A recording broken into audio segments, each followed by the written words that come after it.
Chapter 4 Walkin' After Midnight.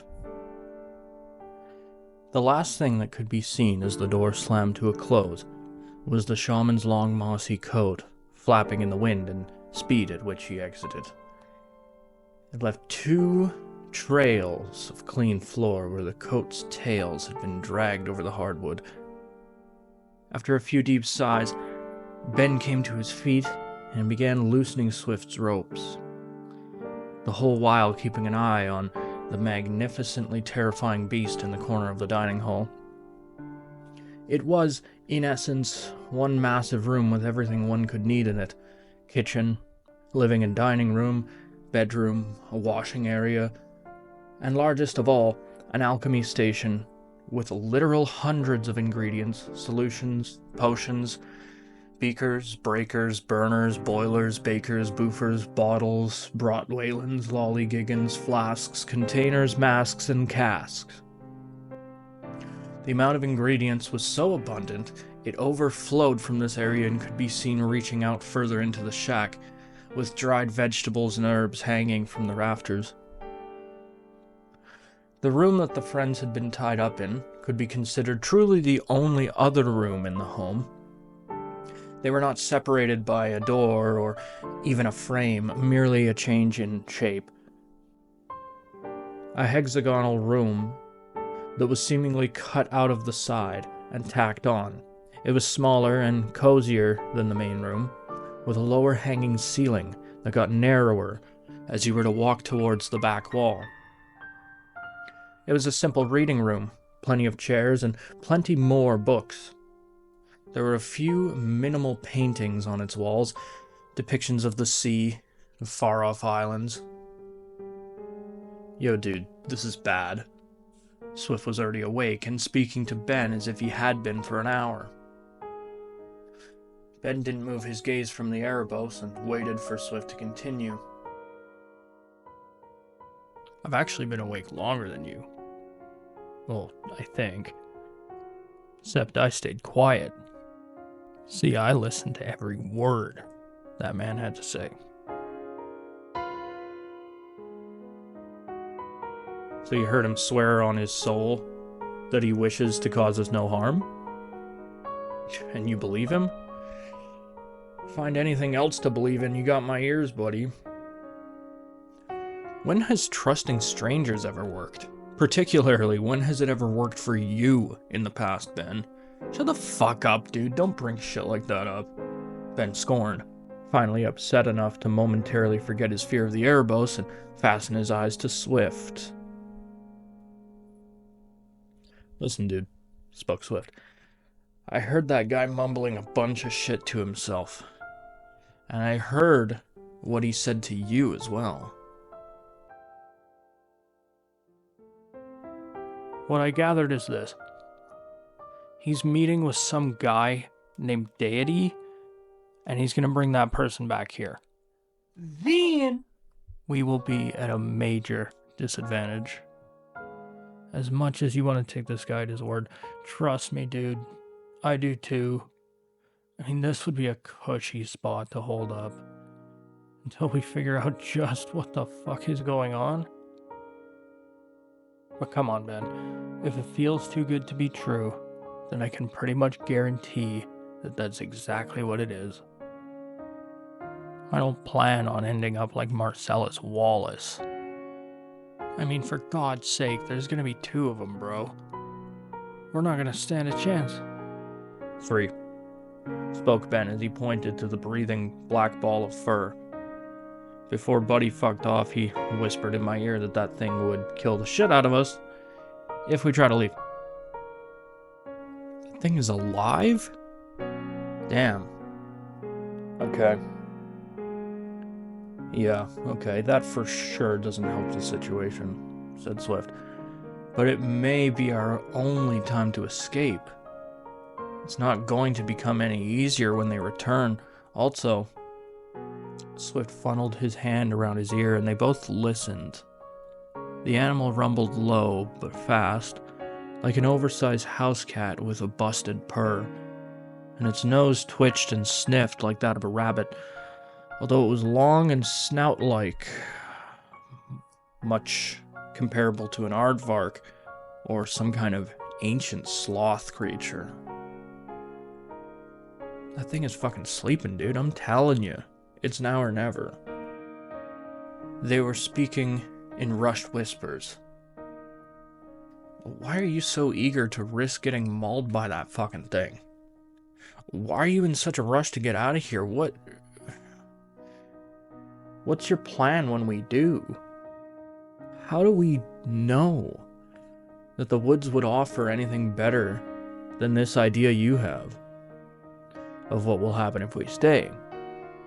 Because, Swift snapped, if we get fucked up out in the forest, then it's our decision, not someone else that controlled our fate and controlled how our lives ended. So if we go out there tonight and we die, and we did it ourselves, and we did it together, just like we always have. This awoke somewhat of a great flame in Ben's heart, and he questioned Swift no longer. He takes his brother's hand and shakes it with an unwavering respect. Immediately the crew set out a plan. Even with all the resolve in the universe, they could not plunge into the Black Forest unprepared. They needed to grab some supplies, even if it had not been very much. Luckily, the home's owner spent every day of the week traversing about Horon, and rightly had 9 or 10 supply packs hanging lazily on the back wall, near the potion table. Most of them were already lightly packed, with some minimal supplies. This way the old shaman would be less inconvenienced if he, for instance, overslept, which he had a habit of doing. Working quickly, they grabbed what they could.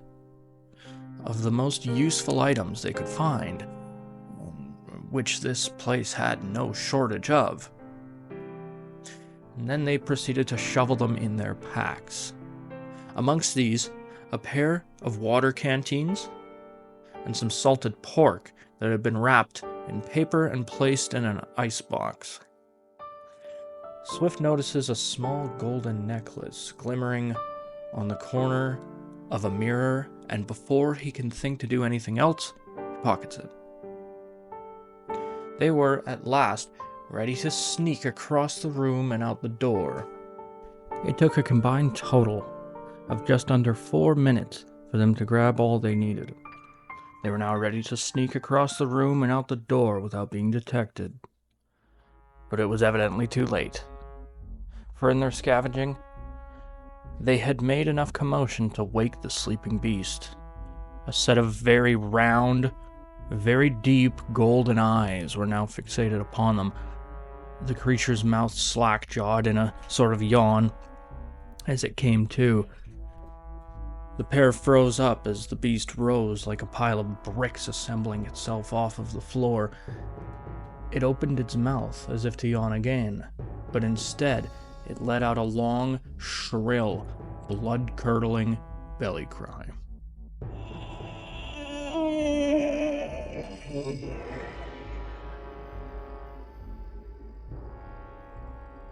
Shaking the very foundation of the shack, the vibrations echoed high and far off into the night. "Jesus fuck! Shouted Swift, muffling his ears with his hands. He could feel his skeleton tremor. Ben turned cold and pale in an instant. He was sweating profusely and felt like fainting and vomiting. He thought his vision was failing, but no. It was just going tunnel vision, narrowing in on a singularity, the door. Ben made for the escape at a pace he did not fancy himself as being capable of. Swift had followed suit and was right behind him. Only a few more steps from freedom now. The airbow stood tall and let out another furious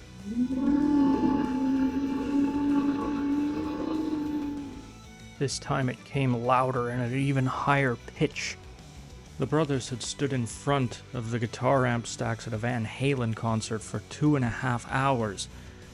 But this was blasphemously ridiculous and wholly beyond anything they had ever heard. With every stride, they felt their knees were going to buckle, their legs would give out, and they would fall to the floor, and their final moments would be getting mauled by a goddamn bear.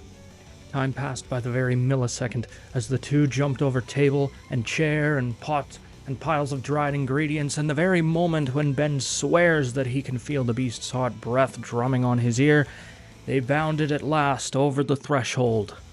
They came crashing out the shabby door and into the crisp night. First Ben, and then Swift, toppling over one another.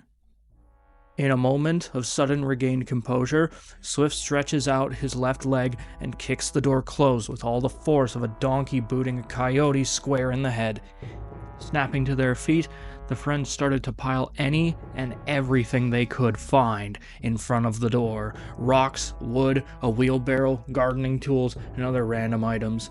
In his panic, Ben uprooted an entire tomato plant and stuffed the roots inside the door jamb. The boys were now gasping and panting heavily. Bullet-sized beads of sweat felt like cubes of ice rolling down Ben's skin in the chilly air. Their ears were ringing, but both of them swore they saw the other mouth the words. What the fuck was that? At practically the same moment, as their senses slowly adjusted, Ben notices pale shimmer on the edge of the garden. It was a scrappy hatchet, with a long and elaborately carved wooden handle. The shiny steel axe head was sunken into a soft trunk of a long fallen tree. Ben yanked it out, fitted it to his belt. "What's that?" came Swift's familiar voice from behind. "Fucking hatchet, dude. Ought to come in handy, I would figure," Ben exclaims, ecstatic to learn that his hearing was now returning. We should find something for you before we take off, don't you think?" "No time for that, bro." He points to some nasty-looking clouds, whose edges glow silver in the moon's intense light. "Storm's rolling in. We gotta move. Let's get the fuck away from here." Ben nodded in agreement, and soon, after concluding that taking the dirt path would likely have them run into the men they were trying to avoid, the companions began discussing the direction they should make for. I figure east," says Ben first. "Why east?" I like east." "Okay. Well, okay, that's stupid, first of all, and second off, can you even tell me which way east is?" "The moon indicates literally nothing to me. There is no North Star. Moss is growing on every single side of these trees, and even if the sun here acts the same as ours does, rising in the east and setting in the west, I certainly wasn't able to watch the path of it for long enough to determine its direction." Swift barked without an ounce of patience. "Okay. You definitely don't need to be a dick about it. So what do you suggest, smartass?" Swift thought before speaking. "Sorry for snapping at you," he went on. "Since we clearly have nothing to go by as far as traditional navigational skills, I guess we're forced to pretty much pick a direction, follow it. So, same plan as before. Great. Alright, well, says Ben, before pointing in a direction. And of course, not knowing that he was, in fact, pointing almost immediately northeast. This course, out of all other options, appeared to be the least densely packed with foliage. "That away!" "No objections. Let's fucking do it." Swift smiled, his thoughts now being content on the idea of moving in any direction with his friend away from here. The sworn brothers walked forward on undisturbed terrain for many miles, and soon perceived that their worries and fears were becoming lessened. With each step they took on an adventure they could now be claimed as their own. The friends started to become filled with hope, excitement, and even joy. Something about this night felt magically peaceful. Before long, the friends found themselves singing a favorite song of theirs. I suggest you pause this chapter and go listen to this song and get yourself in the mood. The song they sing is The Trees by Rush.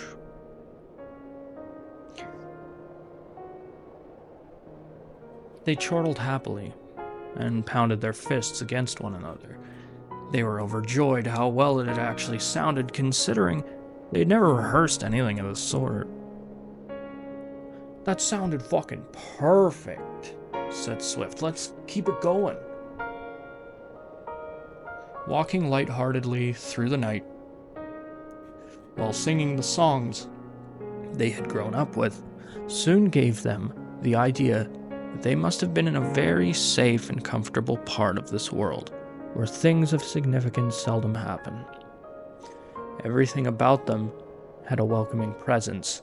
Even the trees appeared to be whispering to them. "Have a great night, gentlemen. Hey, fellas, be safe. Welcome to our home. All are welcome here." And other things of that nature. They came to a wide but shallow creek of water filled with colorful fish. They crossed partly by skipping across slippery, misshapen stones, and fording it where they must. Ben nearly lost his footing on the final stone while departing. Luckily, Swift was there and helped steady him before a fall could come of it. "Smoke another one," Swift said with a laugh. They had now been walking for what felt like 4 hours. In reality, it was closer to 5. Swift's eyes were becoming heavy with sleep.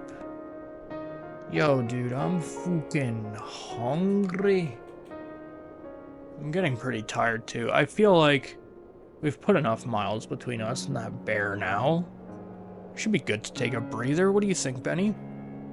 Ben, who hadn't once thought about food or rest since the day prior, became painfully aware of how desperately he now needed both of these things.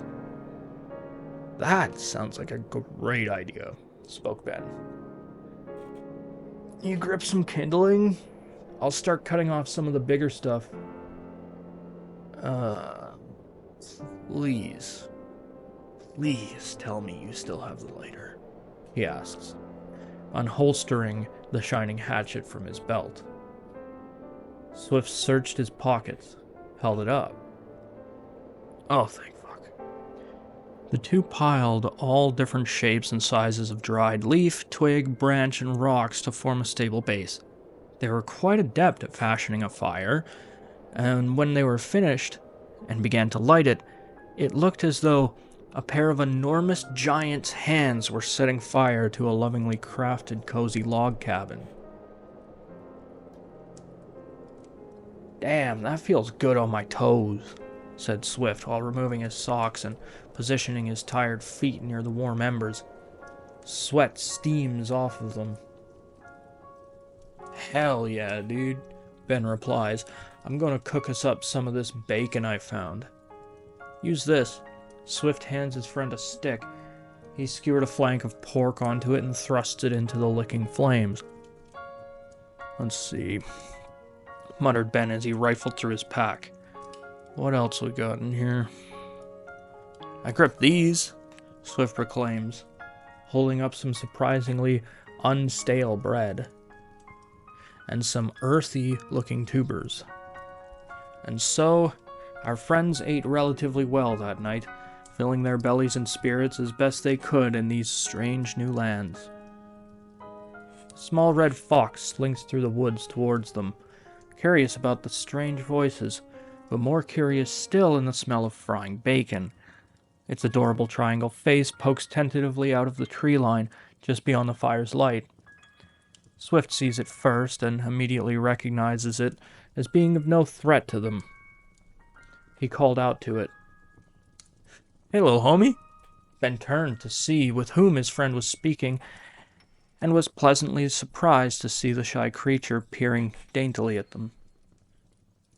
The animal was smaller, and his fur burned brighter reds than you'd have ever seen.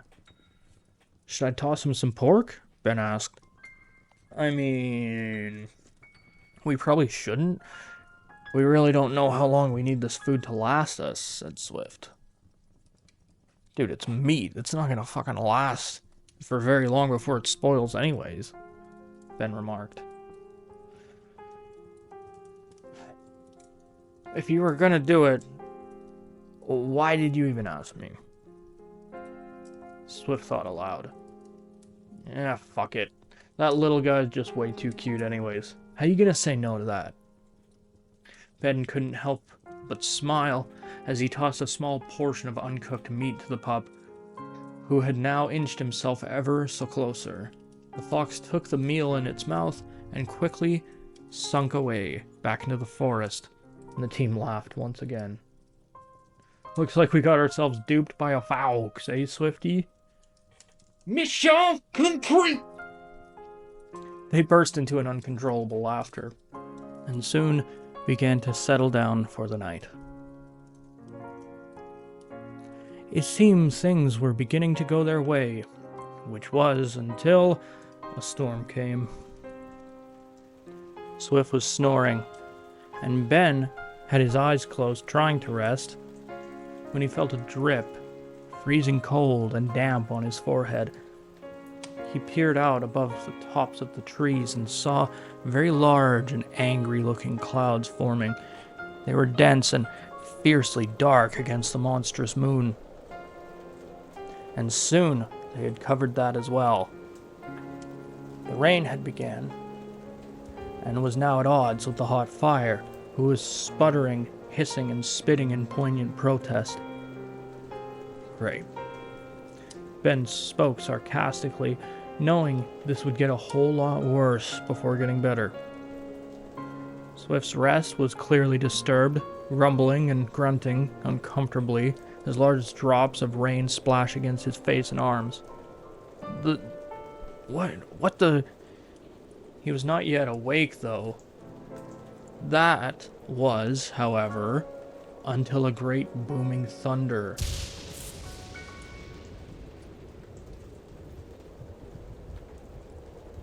roared about the entire forest. Swift jolted awake in that moment.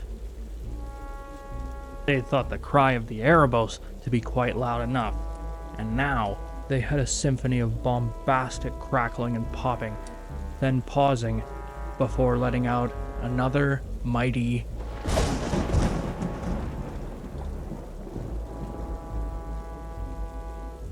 The rain fell heavy, and was becoming more substantial with each passing moment.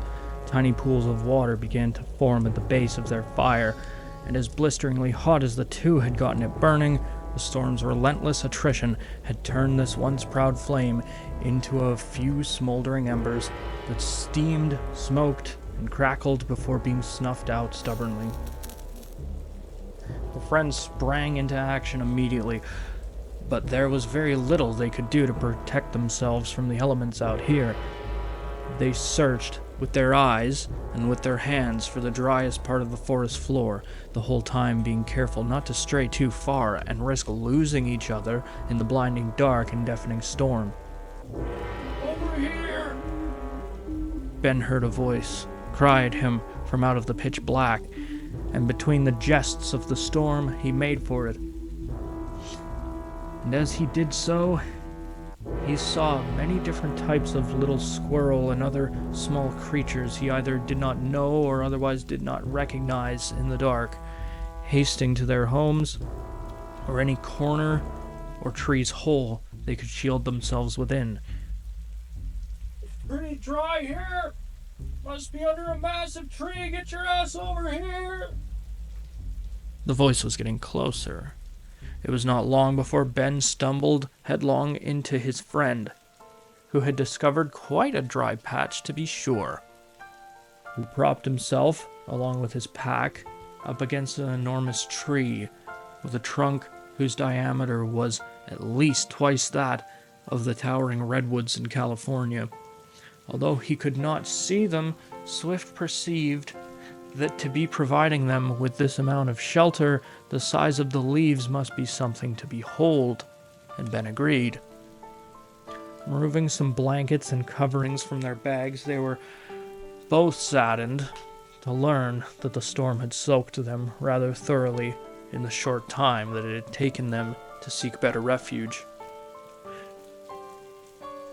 They huddled up closely, partly in an effort to share heat, but mainly to be able to hear each other speak over this confounded thunder. "Well, this is fucked." "Yep," said Swift, whom was clearly agitated from having been awakened in such a fashion. "I'm glad you found this dry patch, though. Otherwise, we would have had to just kept on walking through the night, or otherwise succumb to hypothermia, which would just suck total ass cheeks." The pair shivered furiously, and each of them began to think, but never mentioned, how a large part of them wished they had stayed in that old shaman's house for the night. Deciding that sleep was not possible, they still used the time to rest their eyes, bodies, and other senses while waiting on the day's light to make a most welcome appearance. Swift felt himself nearly falling into a sleep, but was disturbed once more, this time not by the unrelenting thunder, but by something far more bone-chilling. It was a rattle, accompanied by a crackled hissing and a dry creaking. Swift came to the sickening realization that these sounds were beastly voices in the depths of the woods speaking to one another.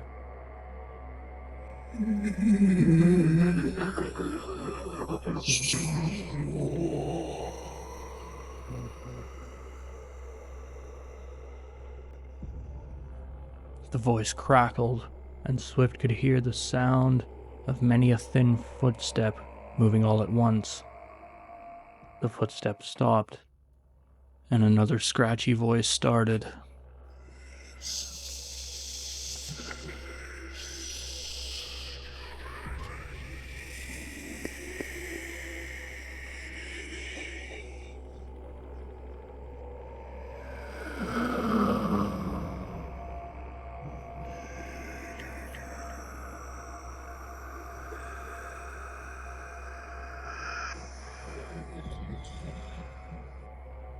What he heard next was so ungodly, Swift convinced himself he must be having a nightmare.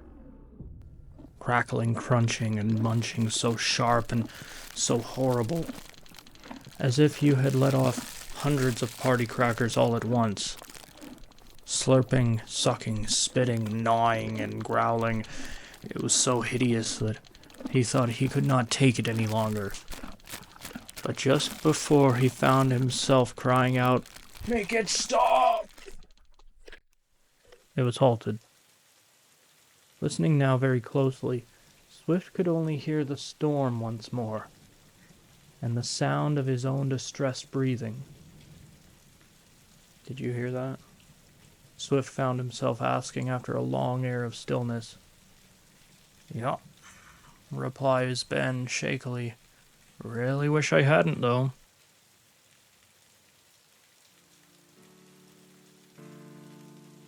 They both lay there, frozen, for a very long while, until slowly the clouds drew back, the rain gradualized, and the static buildup altogether dissipated. Being out of strength, Swift could no longer keep awake, even if he had wanted to, and fell into an uneasy sleep. The next morning was brilliantly bright and innocent, reminding the pair of their first day here, when they'd found themselves awake in the middle of an undisturbed clearing. Ben rummaged through his stolen sack and grabs a joint. Still a few left. Ill, he thought, lighting it. He shuts his eyes and craned his neck towards the sky before opening them again. He expected a face full of sun, which he did not receive, and he saw why. The tree they had sheltered under for the night was easily 100 feet tall, and its leaves were like enormous banana leaves that sprawled out wide and far and layered over one another in a tarp. No wonder they had managed to stay so dry. They had essentially slept under a gargantuan umbrella. Hey. Swift was now awake and trying to get Ben's attention. Yo, Ben. Huh? Ben turned. Put that shit out. That smell is so dank. That old fuck can probably use it to track us. I mean, you saw the nose on that fucking animal of his. I wouldn't be surprised if that's the reason he snuck up on us in the first place. Ben looked worried for a second, but then he remembered. Dude, we cooked bacon last night, remember? He didn't track us then, so why would he find us now? Besides, remarked Ben, grabbing his bag and throwing it over his shoulder, we're gonna keep moving anyways. Right now, I'm a whole lot more worried about those voices we heard last night than I am about some old shaman. The voices in the night. Swift shuddered to think. Those wretched voices would not soon be something he could forget, though not through lack of trying. Wait up, dude, thought Swift, taking up his belongings and catching up to Ben. They sullied forth, onward through the hyperbolic woods. Yo, Swift, check it. Ben pointed and Swift looked. You see that rock face over there? Just beyond that little sapling? Swift nodded. Look past that. Now you can see more sunlight, right?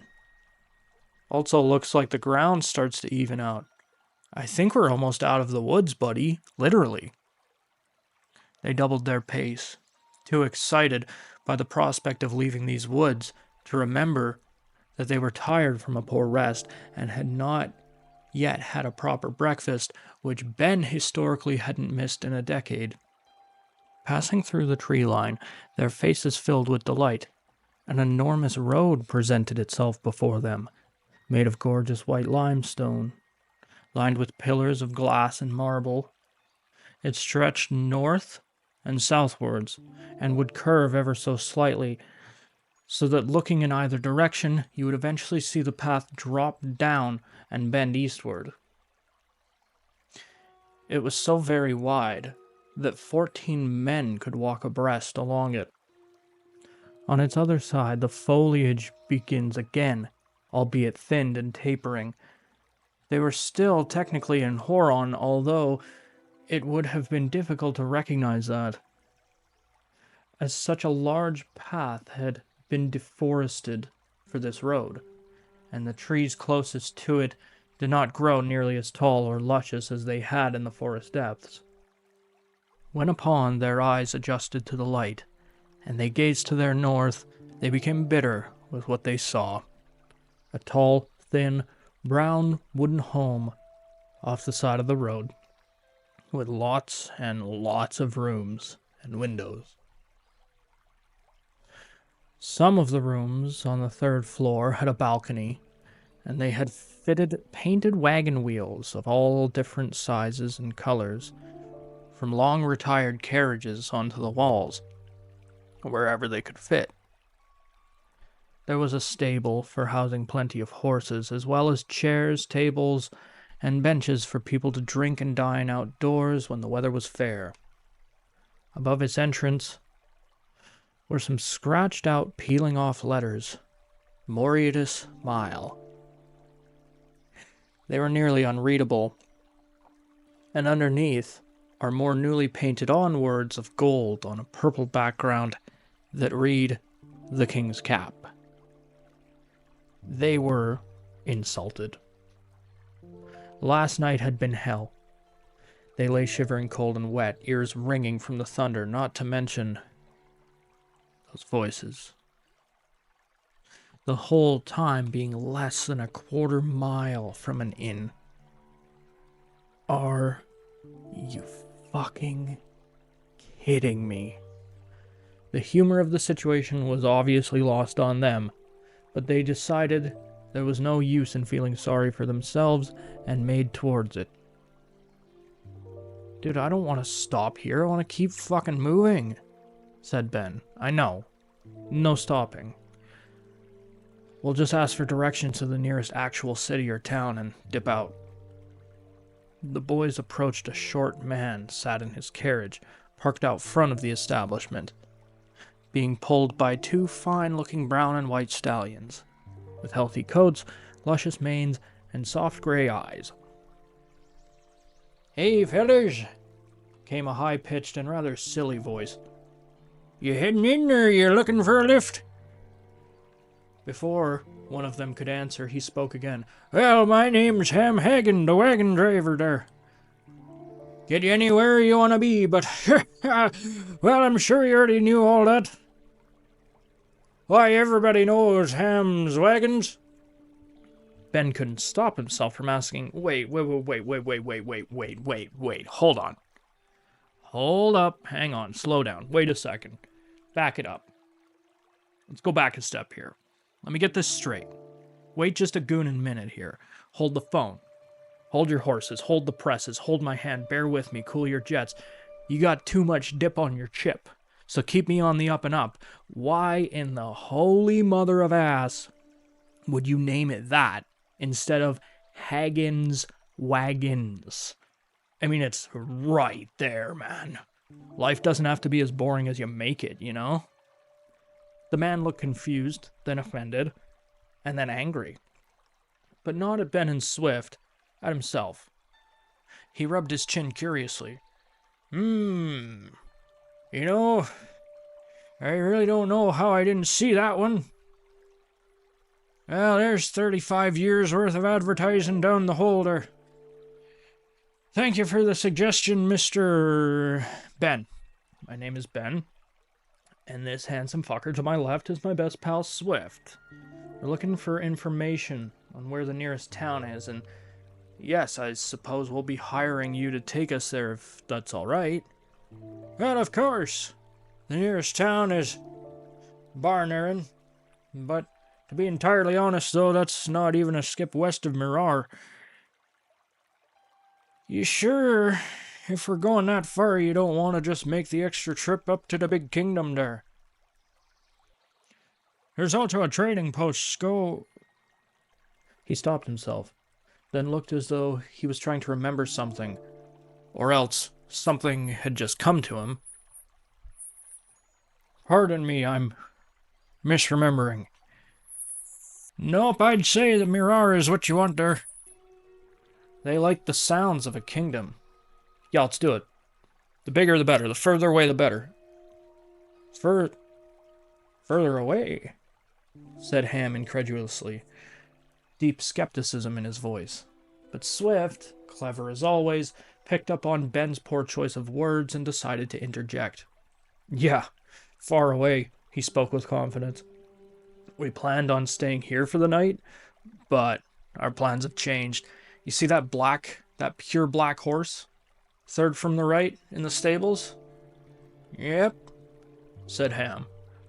Well, that horse belongs to Ben's uncle, who is in extremely bad terms with Ben, and, well, I'm embarrassed to say even worse terms with myself. So you see, Ham, we'd really like to just get far away from here before something comes of it. Ah, says the man, but then pauses and squints. But that horse belongs to the owner. Surely you knew your uncle would be here since he is the owner? He peers closely at Ben, who is now getting quite nervous. Yeah, I guess I forgot. It's been a real chaotic week, you know? The man leans in ever closer, and the friends can feel him gazing through their souls. Why did Swift have to lie? And why did Ben have to blurt out their desire to get far away? Well, I was drunk, Ben finally professes in a moment of clarity. Silence pierced the air, and time seemed to move at a glacier's pace. "Ha! Ha! Yeah, I've sure been there. One time I was so bent out of shape I slept with me wife." They didn't laugh. It sounded to them like a half-baked Rodney Dangerfield bit. Ben paused for a moment, stun-locked himself, when he realized that they had no money to pay for a ride. Then Swift's voice breaks through once again. "Will this be payment enough for that distance?" He'd pulled out a golden chain, the same one he had stolen from the shaman, and hands it to the driver. Ham's eyes widen with the very sight of the thing.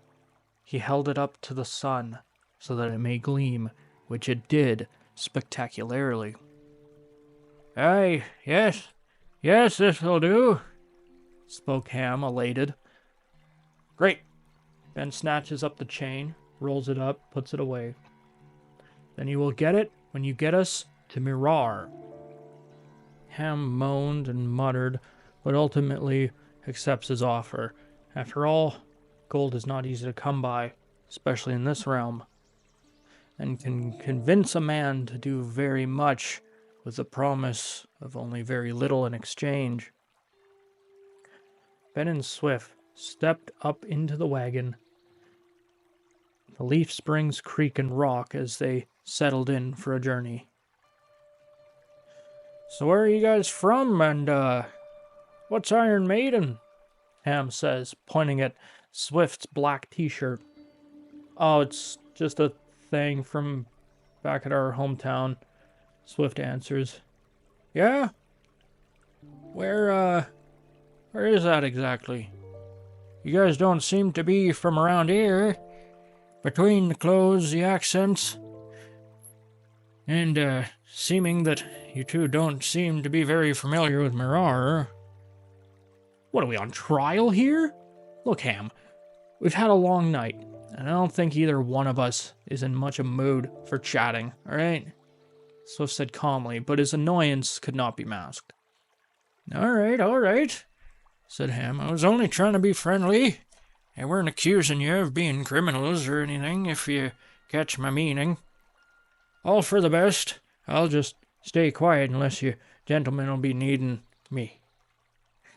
Swift sighed, but before he was able to tell the man thanks and sorry, he saw a figure, menacing and powerful, dark skin and darker hair that was long and braided, standing nearly 8 feet tall and brandishing a staff. It was the old medicine man. He had left the thick of the forest to search the King's Road. What they had thought of as today's worst outcome was now becoming true. He had found them, accompanied by his Erebos. With its legendary sense of smell, the two were now speeding towards them. "Oh, fuck, dude, it's him. He wants to kill us for running away and taking his shit." "What?" blurted out Ham. "Running? Taken? Hey, you guys are criminals. I don't give rides to criminals." He was slowing down, preparing to pull the wagon over, and the shaman was gaining. "Please, you don't understand," Ben implores. "That dude knocked us out in the woods and tied us up. He's dangerous. He's gonna kill us." "I don't believe none of that. And besides, it ain't none of my business, no sir." "You're right. I don't understand, and so I will not get myself involved." Frustration and panic were setting in. As the pursuers get closer and closer, Swift hatches a desperate plan. "Help me out. Follow my lead," says he, and grabs the man by his shoulders. Suppressing his arms. "Jet! Hey, what are you doing?"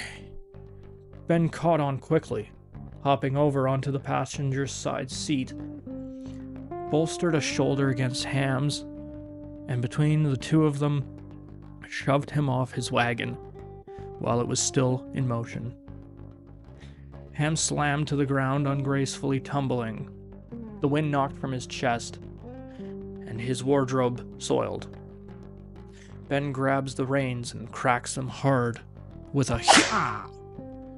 The ponies jolt back into motion, but they are not yet at full speed, and the shaman was yet on them, gaining every moment, although they were nearly coming to the end of Huron Forest, this time for certain. Soon they would be in Mirar's prairie lands, and on their way to the kingdom. He was now very close. Indeed, he was nipping at their heels, only a few arms' lengths away, and he began to call. "We're trying to help you, save you. I swear it, Ben, swift! The kingdom is no safer than these woods!" They were not listening, and he received little more than the usual obscenities you'd expect from Ben and Swift. Their hearts were pounding so incessantly that they could hear little outside of their own thoughts. Wagon theft and fear of being kidnapped will have that effect on you. The shaman was no fool, and he soon took notice of this. The horses were at a full gallop now. This was his last chance. He'd been close enough that if he had leapt after it, he could jump on the wagon and overpower them. The wagon was barreling towards a ring of trees that forced the path to narrow. It marked the forest borders. As they approached it, the shaman used his strider boots to spring himself onto a series of tall stumps and thick nestles of tree root that got slightly taller towards the threshold, like great stepping stones or stairs. Just when it seemed he was going to launch himself onto the cart in one final attempt, they came blasting through, catching lashes from wayward twigs and brambles on their clothing as they did so, screaming and riding like a bat out of hell. The shaman, however, had suddenly and unexpectedly ceased his chase. He stood very still at the forest edge watching them, knowing much of what may befall them. He didn't come in time to warn me. He didn't come in time to stop them. They did not stay put in my home, and I feel like a fool trying fruitlessly to catch them now, when it has been clear from the start. I know how it feels to try and fight against destiny. For now, it all must be. Bushimi reasoned to himself. He continued to watch them ride for a time. Swift's voice came crying out loud and clear. "We'll pay you back, Ham, I promise, dude! We'll pay you back!" The voice fades, along with the wagon and the strange duo, into the horizon. The shaman and his companion shrink back into the forest and hurriedly make their way home.